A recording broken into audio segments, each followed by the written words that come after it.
ఏది అయినా ట్రై చెయ్యి ఆచి చికెన్ మసాలా. ఆచి chicken masala. One March under the chairmanship of the Honorable Prime Minister. It was briefed on the airstrikes in Iran and the subsequent attacks in several Gulf countries.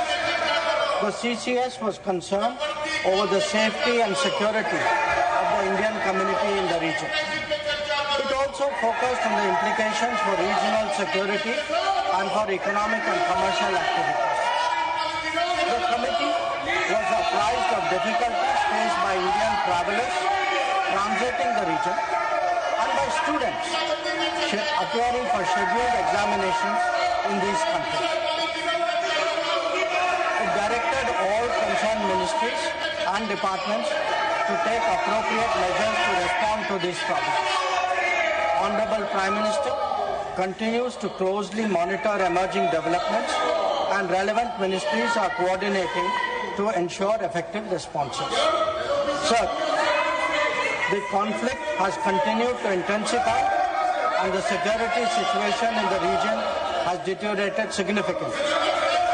We have noted that, in fact, the conflict has spread to other nations with mounting destruction and deaths. Normal life and economic activities in the entire region are visibly affected and in some cases have come to a halt. In expressing our Honorable Chairman, sir, while any development that negatively impacts peace and security in the world is deeply troubling, this ongoing conflict is an issue of particular concern for India. We are a neighboring region and understandably have obvious stakes that West Asia remains stable and peaceful. There are almost 1 crore Indian citizens who live and work in the Gulf nations. In Iran too, there are a few thousand Indians who are there for study or for employment. The region is key to our energy security and includes many important suppliers of oil and gas. Chairman sir, the Gulf is also a major trade partner, accounting for almost $200 billion annually. The House is also aware that in the last decade, there has been significant investment from the region into the Indian economy. Therefore, serious supply chain disruptions and climate of instability that we perceive are serious issues. Furthermore, this includes attacks on merchant shipping where Indian nationals often constitute a large proportion of the crews. We have sadly already lost 2 Indian mariners and 1 remains missing in such incidents. I know that the House joins me in condoning their deaths. Honorable Chairman, sir, government has been assessing the situation in West Asia continuously since the 12-day war in June 2025. We noted the indications of growing tension and cautioned the Indian community in Iran accordingly. On 5 January 2026, Indian nationals were advised by the Ministry of External Affairs to avoid non-essential travel to Iran. Those already resident there were urged to register with the embassy, exercise due caution, and monitor the embassy website and social media handles. A second advisory was issued on 14 January, reiterating this advice to avoid travel in even stronger terms. The Directorate General of Shipping, Mumbai, in parallel, issued its own advisory on 14 January for Indian seafarers, asking them to follow embassy advisories and avoid unnecessary movement ashore. Recruitment and shipping companies were asked not to deploy or send Indian seafarers to Iran.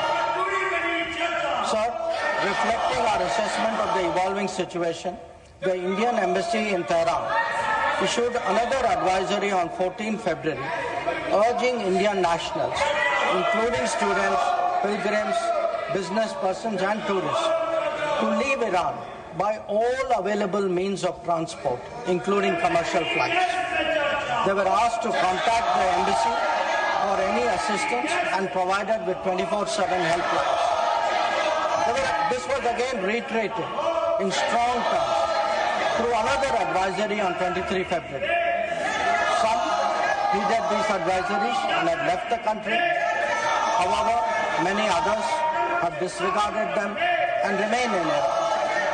We are also in touch with our fishermen who operate out of Iran. This was the situation till 28 February 2020. Once the conflict commenced, the Indian Embassy has facilitated the relocation of several Indian students in Tehran to places outside Tehran. An advisory update with emergency contact helplines was issued on 3 March. Similarly, facilitation was extended to pilgrims for their internal movement. Indian nationals who were in business reasons were assisted to cross over to Armenia and return home. The embassy in Tehran remains fully operational, in fact, on the highest alert. They are totally committed to supporting the Indian community in this difficult moment and in assisting Indian nationals who may wish to cross international borders. Where seafarers are concerned, the Directorate General of Shipping, through an order of 2nd March, has constituted a quick response team for immediate response, coordination and support functions. This team will function on a 24/7 basis. Honorable Chairman, sir, I would like to inform the House through you that every Indian embassy in the region has similarly issued advisories. The embassy in Israel did so on 28th February and 1 March, UAE on 28th February and 5 March, Bahrain on 28th February, Qatar on 28th February, Kuwait on 28th February and 5th March, and Saudi Arabia on 28th February and 8th March, Oman on 28th February, Iraq on 20th February and 5th March. MEA has set up a dedicated special control room to monitor the situation and respond to queries from I will come back to let him complete his statement. Let him complete his statement. You are not allowing him to make the statement. That is not correct. Gargaji, that is not correct. I allowed you to speak. Let him complete the statement. I will come back to you. Let him complete the statement. Please. The MEA's latest update on this was issued on 7th of March. Honorable Chairman, sir, our diplomats have also worked hard to assist stranded transit passengers in hubs like Dubai, Doha and Abu Dhabi. They have facilitated international border crossings for Indian nationals, including from UAE to Oman and from Qatar, Kuwait and Bahrain to Saudi Arabia. Wherever there has been a partial opening of airspace, we have approved and undertaken commercial flights, including non-scheduled flights, to enable the return of Indian passengers. Our estimate is that as of yesterday, almost 67,000 of our nationals have done so. Sir, I also saw, today I was informed of a handout information put out by the Ministry of Civil Aviation, and this tells us of the efforts government is making. Yesterday there were 15 inbound flights operated by Indian carriers which arrived in India, on the 7th. On the 8th there were 49 flights and on the 9th there are 50 flights. So I want to assure the House that every effort is being made that those who are stuck in the region, those who are transit passengers who are there, those who need to come back urgently from this region, we are making every effort for them to do so. Chairman, sir, throughout this period, government maintained close contact with relevant countries. Honorable Prime Minister himself has spoken to the President of UAE, the Amir of Qatar, the Crown Prince of Saudi Arabia, the Crown Prince of Kuwait, the King of Bahrain, the Sultan of Oman, the King of Jordan, and the Prime Minister of Israel. In each case, we received assurances that the well-being of the Indian community would be a priority for the host government. I have similarly been in close touch with my counterparts in these countries. Insofar as the United States is concerned, we have maintained regular contacts through diplomatic channels. While attempts have been made, Contacts with Iran at the leadership level are obviously difficult at this time. I have, however, spoken to Foreign Minister Arakchi on 28 February and 5 March 2026. We will continue these high-level conversations in the coming days. So, the House will also be interested in the issue of an Iranian vessel that is currently docked in Kochi. The Iranian side had requested permission on 28 February for 3 ships in the region to dock at our ports. This was accorded on 1 March. IRIS Lavan actually docked on 4th March in Kochi. The crew is currently in Indian naval facilities.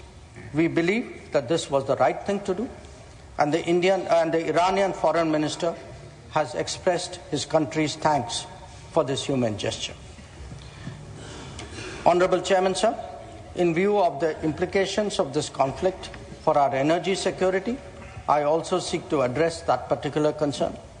Government remains committed to ensuring that fully, taking into account availability, costs, and risks of the energy markets.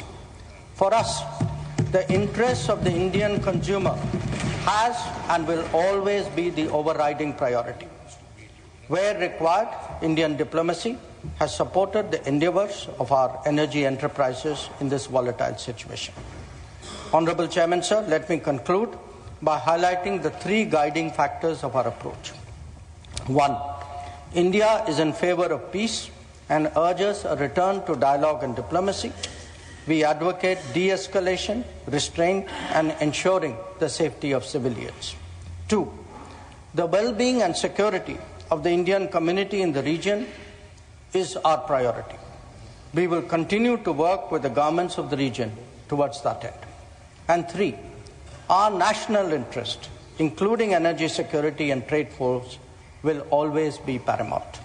I'm confident, sir, that the government has the full support of this august House on this matter. I thank you. Now, Honorable Leader of the House. आदरणीय सभापति जी, बहुत तफसील में विदेश मंत्री जी ने वर्तमान परिस्थिति मिडिल ईस्ट में उसके बारे में इन्होंने जो वक्तव्य दिया है और सरकार की मंशा और सरकार ने किस तरीके से इस क्राइसिस में अपने आप को आगे इन सारी चीज़ों को एड्रेस किया है, इसको बहुत तफसील से बहुत डिटेल में माननीय मंत्री जी ने रखा है।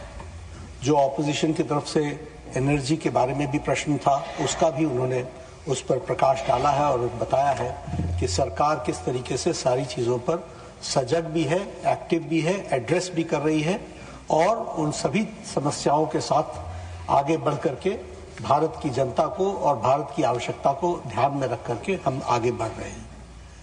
बहुत दुख के साथ मुझे कहना पड़ रहा है कि विपक्ष का जो व्यवहार है वो बहुत ही गैर जिम्मेदाराना है, बहुत ही गैर जिम्मेदाराना और यह निंदनीय भी है। इसको जितनी निंदा की जाए वो कम है।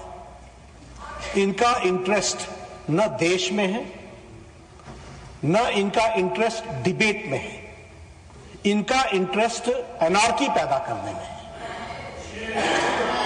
आज लीडर ऑफ द ऑपोजिशन को आपने 176 के तहत बोलने का मौका दिया। उन्होंने सब्जेक्ट छोड़ करके मैटर पर शुरू कर दिया चर्चा करना। उनको यह मालूम है और था कि विदेश मंत्री जी ने विस्तृत रूप से इन सारी चीजों की चर्चा करनी है, लेकिन उन्होंने अपने तरफ से सारी चीजों को डिटेल में रखना शुरू किया और आपने रूलिंग दी कि I will come back to you on this matter and I will give a thought और इस पर डिस्कशन के लिए करेंगे। इनका इंटरेस्ट कभी भी चर्चा में नहीं रहा है। इनका इंटरेस्ट अच्छा नहीं लगेगा लेकिन हुड़दंग मचाने में है, हुलिगनिज्म है। और मैं उदाहरण के साथ आपको बताना चाहता हूं इस हाउस में इनका रोल क्या है। इन्होंने बहुत हल्ला किया SIR के बारे में। आपने इलेक्शन रिफॉर्म्स, इलेक्टोरल रिफॉर्म्स के बारे में चर्चा का मौका दिया। 9 और 10 दिसंबर 2025 को चर्चा हुई। लगभग 18 घंटे चर्चा चली और दुख की बात यह है कि इलेक्टोरल रिफॉर्म्स के बाद इस सारी चर्चा में यह वॉकआउट कर गए जब हमारे तरफ से जवाब देने की बारी है। उसी तरीके से जब special discussion regarding the India's astronaut abroad in International Space Station and critical role of the space program विकसित भारत 2047 पर चर्चा हो रही थी 18 अगस्त 2025 को, तो ऑपोजिशन ने इस चर्चा में भाग लेने से अपने आप को अलग रखा। मैं यहां यह भी बताना चाहता हूं कि इनका रिकॉर्ड आपको सामने रखना चाहता हूं। इन्होंने बहुत हल्ला किया, ऑपरेशन सिंदूर, जरा चर्चा करो, पहलगाम का अटैक। 16 घंटे डिबेट चली और जब गृह मंत्री जी ने जवाब देने की बारी आई तो यह विपक्ष वॉकआउट करके चला गया। यह इनका रिकॉर्ड है, इसको हमको ध्यान रखना चाहिए। उसी तरीके से वक्फ बिल पर जब जेपीसी की रिपोर्ट यहां रखी गई तो उस समय भी लोकसभा में वॉकआउट किया। यानी कोई भी जो भी देश के इंटरेस्ट में काम होता है उसमें इनका 2025 के बजट के बाद, डिबेट के बाद जब निर्मला जी खड़ी हुई तब भी इन्होंने वॉकआउट किया, और इस समय भी 2026-27 के बजट पर जब निर्मला जी खड़ी हुई इन्होंने सबको सुना, और जब जवाब देने की बारी आई तो ऑपोजिशन वॉकआउट करके चला गया। यह इनका कच्चा चिट्ठा है, इसको हमको याद रखना चाहिए। इनका कोई इंटरेस्ट देश में नहीं है, इनका कोई इंटरेस्ट भारत के लोगों के विकास में नहीं है, इनका कोई इंटरेस्ट विकसित भारत में नहीं है, इनका कोई इंटरेस्ट आत्मनिर्भर भारत में नहीं है, इनका कोई इंटरेस्ट देश आगे बढ़े इसमें नहीं है। इनका इंटरेस्ट राजनीति करके अपनी ओछी राजनीति को आगे बढ़ाने का है, जो मोदी जी के नेतृत्व में कभी संभव नहीं होगा। वहीं बैठे रहोगे और घटते चले जाओगे, ये ध्यान में रखें। Now matters rise with permission. Srimati Rekha Sharma ji. Thank you, Honorable Chairman, sir, for letting me speak on this important issue regarding train number 09639/09640 Madar Ajmer Rohtak Special, presently operated as special service between Rajasthan and Haryana. This train provides crucial direct rail connectivity between Ajmer in Rajasthan and key districts in Haryana, including Rewari, Narnaul, Jhajjar and Rohtak. It is extensively used by daily commuters like students, employees, traders and pilgrims travelling to prominent religious destinations in Rajasthan. However, sir, due to its operation under special category, passengers face uncertainty regarding its long-term continuity and reservation facility remains limited. In the absence of permanent daily service on this route, passengers are often compelled to change multiple trains, leading to increased travel time, inconvenience and financial burden. The consistent demand, high occupancy levels and strategic interstate importance clearly justify the conversion of this service into permanent daily train.